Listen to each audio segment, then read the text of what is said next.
Good morning. So these are this unit number 3 of the module 3 has got two components, tire and brakes. So we're already done with these classes, and I'm going to refresh what you have learned earlier. So what you are seeing is the evolution of tires, which is not that important. Of course, anybody who is interested in tires can actually go into this. And we already discussed the functions of tires, and you can actually look into it. And then what is important is, now what people don't understand easily is this. This is the tire axis system. This tire, which is on the road, so this is drawn as a circle here. This tire experiences different forces. So basically, any body will experience force in 3 directions: x direction, y direction, and z direction. And also it can actually create, it can also feel moments about x direction, it can feel about y direction, and also feel the moment about the z direction. So since the tire is fixed to the suspension system, and the tires are interacting with the road, and this tire can actually feel different forces. So those forces are shown here. So basically, this is the tire, and this is the contact patch of the tire, and this is the contact of the tire on the road. So what they are drawing here is the road profile. So now which is the horizontal thing. Okay, and here this is the vertical plane. And we understand that the tires are not exactly vertical because they have got what is called as camber. So camber is the angle between the vertical and the wheel plane. So that is the camber, which is shown here. So that angle is shown here. So they have shown that this inclined plane is the wheel plane, and this is the vertical plane. And you know that whenever a vehicle tries to turn, the tire tries to change the direction, but at the bottom, the tire rubber, since it is actually fixed to the road, you may rotate the rim. You may rotate the rim by actually steering it, but you can't rotate the contact point because it is attached to the road. You will, but you can't have absolute control on it. So though you rotate around like 18 degrees, the point of contact between the tire and the road may only rotate about 8 degrees or something like this. So therefore, when you try to steer, you're only trying to steer the wheel, not the contact patch. So therefore, there will be some difference. So that difference is called as a slip angle. You will understand what is the importance of slip angle in another few minutes. Okay. So this is the direction of the wheel heading. So that means the wheel looks like it is actually going towards like this, but wheel will actually travel like this. So you can imagine that this vehicle is trying to take a left turn, and therefore the wheel actually looks like it is going this direction, but the direction of the wheel is actually like this. So it actually slips by some angle. So that is called as a slip angle. So this is the positive slip angle as per the SI convention. Okay. So let us see the different forces first. At the point of contact of the wheel, there is a force which is actually coming from the ground. So that is actually from the ground. So okay, it's called the normal force, but the direction is shown below here. So the normal force which is coming on the tire is negative. Okay, and again, that is one force, and one more force is the tractive force. It is the direction of the wheel, and this tractive force is along this. So you know what is tractive force? Tractive force is the one which makes the wheel to go forward, which is actually pulling the vehicle with it. Okay, so X is over, Z is over. What is Y? Y is called the lateral force. So that means whenever you want to steer, I think it would look odd. Suppose if you are rolling a ball on a plain ground, suppose if the ball starts to go to one side, suppose if it starts moving to one side, you will understand that there may be a gradient. So that means if it needs something to move sidewards. So here, whenever you are steering, a force which actually makes the vehicle to change its direction, so those forces which actually change the direction of the vehicle are called the lateral forces. So that is actually in this direction. So that is perpendicular to the wheel. So the wheel is like this, the lateral forces are like this. So the lateral forces can be right side or left side, but as per the SI convention, This right side is the positive lateral force. Suppose if it acts in the other direction, it is negative. In the same way, for x, y, and z, you have got different moments. So whenever you have a tire, suppose if I had a small tire, it would have been. So imagine this tire here. So okay, can't hold that big tire which is there.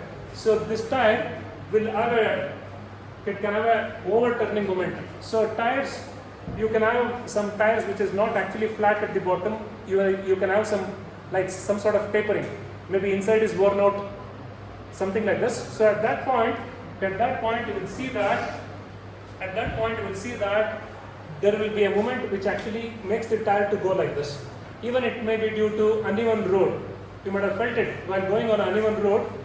Only one side of the tire makes contact. You feel like you're going out of balance. So those type of movements created along this axis is called as the overturning moment.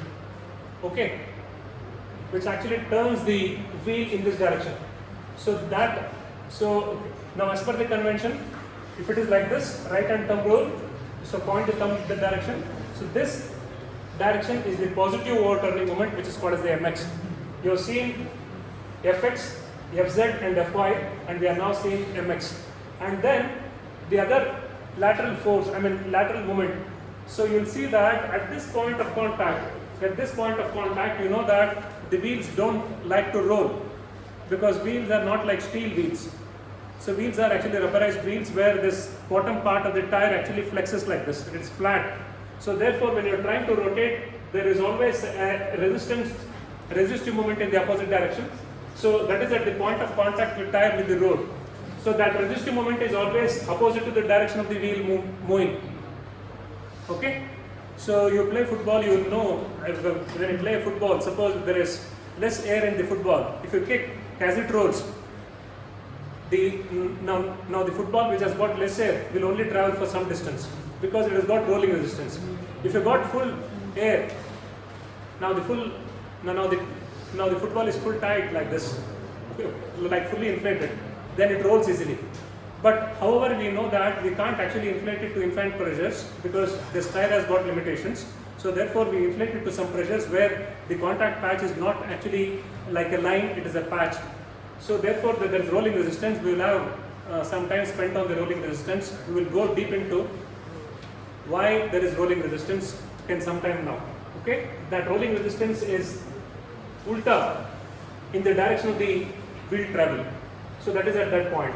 And again you will see that now to the wheel, if the wheel has to go forward, there will be a wheel torque. So that means the engine will try to drag the wheel forward. So that is in this direction. So you've got actually two movements. One is the resistive movement, and this is the wheel torque. And so you're done with this. And then aligning torque. Okay, just explained. So that when you're trying to turn, imagine this as road and this is the tire, the whole tire, and this is the contact patch of the tire. When you try to turn, my skin here, though I am turning the upper part of the hand, now the skin doesn't actually change the direction. It is still in contact. So therefore, if I leave, it wants to come back. So therefore, there will be always an aligning moment. So that means the tire wants to, I think you might have seen in your childhood, your parents won't allow you to drive. You go to the car and simply do the steering like this. Okay, as you do like this, again the steering will come back. Because you're trying to turn like this and you're actually deforming the rubber, and when you leave the steering, the tire becomes like this again. So that is aligning moment. So that aligning moments always act through this point.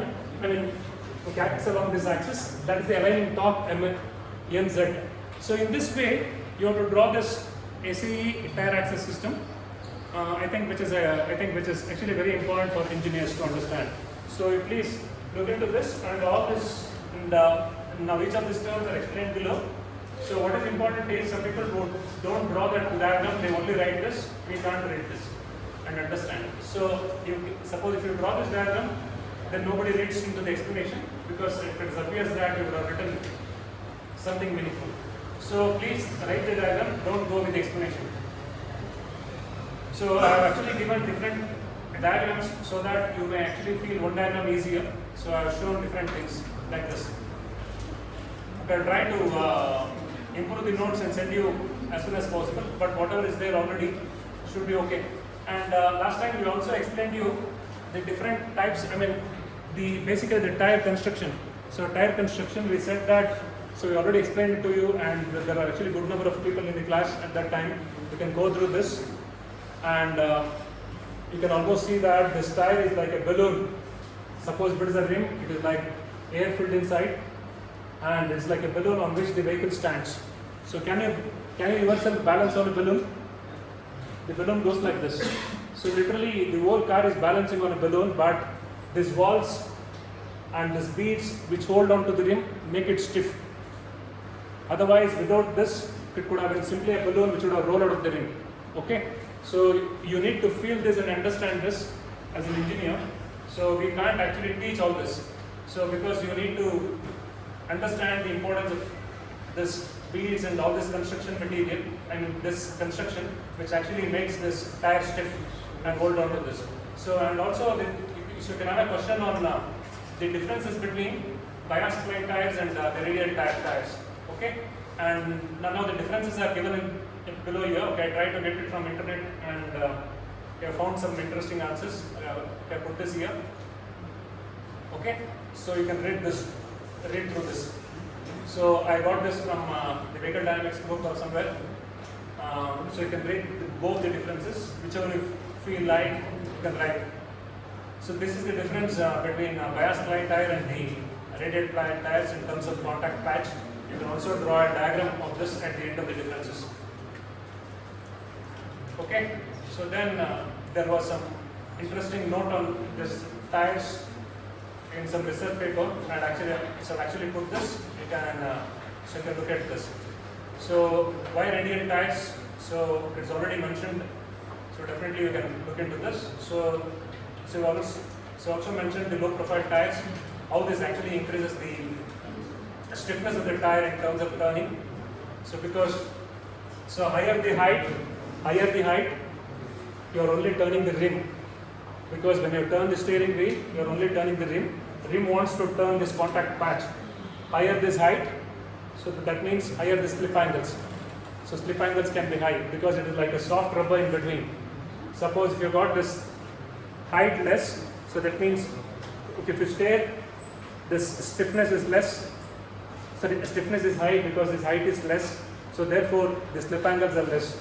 And these are not good for Indian roads because we have a lot of potholes. So this flexing of this tire may hit the rims, and also it may give a very rough ride because this micro undulations, small undulations on the road, like small stones and all that, will be taken up by these tires. Okay, and large undulations like humps and all will be taken by the suspension system inside. So suppose if you got a tire which has got enough height, so that means this can actually take small undulations. Now for a small stone, the suspension will not go up, right? If you run over a small stone, you will feel that sound. So that is because that tire is running over it, and the tire will flex. Okay. Suppose if you are running over a small stone, that may hit the rim. So I think these low profile tires are not good for Indian roads, and these are actually good for racing when you've got fantastic roads.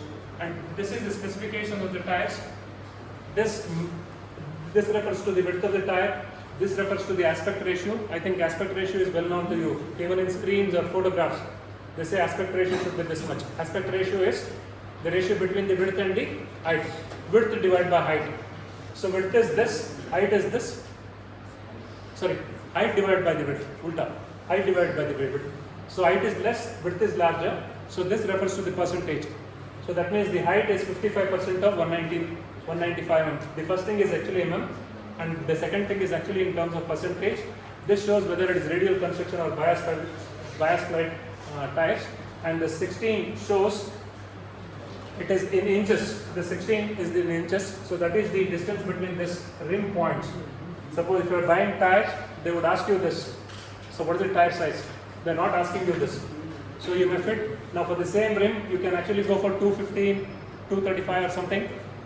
Maybe the aspect ratio can even come down to 45. But what they are asking is the rim size, because the tire sits on the rim. Okay. And then they actually refer to this 87 NP, which is actually the load rating and the speed rating. So I got it in the PPT, I will show you and that's a table. You just need to look into the table and understand what is this 87 and V. So every time in our specification, you should be familiar with this, and you should be able to calculate the effective radius of the tire with this. Okay, so I will give it. Okay, so can you answer some of these questions here? The first question, can you answer? Okay, the tire specification shown above. So width of the tire is in mm. And then, okay, the tire specification shown above, the number 55 refers to aspect ratio. In the tire specification shown above, the width of the tire is 195 mm. Okay. In the tire specification shown above, the rim diameter is how much? 16 inches. Okay. In the tire specification shown above, 87V refers to. So I think you know the sequence properly. Okay. And then, okay, the tire specification shown above, the term R refers to radial tires. So now you should be able to look at every tire and actually understand. You can actually explain to your relatives or somebody and feel proud that you're not only engineer. So this is the conversion, and with this you should be able to calculate the radius of the tire. So I have shown the calculations here how to find out the radius, the tire, and you understand that the tire stiffness is important, and sometimes to have better grip, they may reduce the air pressure inside, which may actually flex the tires like this. So can you imagine, there's a huge amount of torque coming from the engine, but the contact patch is not allowing it to rotate. So therefore this portion between the rim and the tire is getting twisted. The tire is getting twisted. So these are for whatever race, okay, drag races, so where they need huge amount of accelerations. So you can imagine now, looking at this, you can imagine now you're riding on a balloon. When somebody is riding at 150 kilometers per hour and trying to steer and all that, you imagine that you're riding on a balloon and they'll ride, okay? That balloon is stiff because of this tire construction. Otherwise, it's just a balloon. So it's written what are soft compound tires and all that. I think it is actually not related to vehicle dynamics. So these are all common things. You can actually look into this.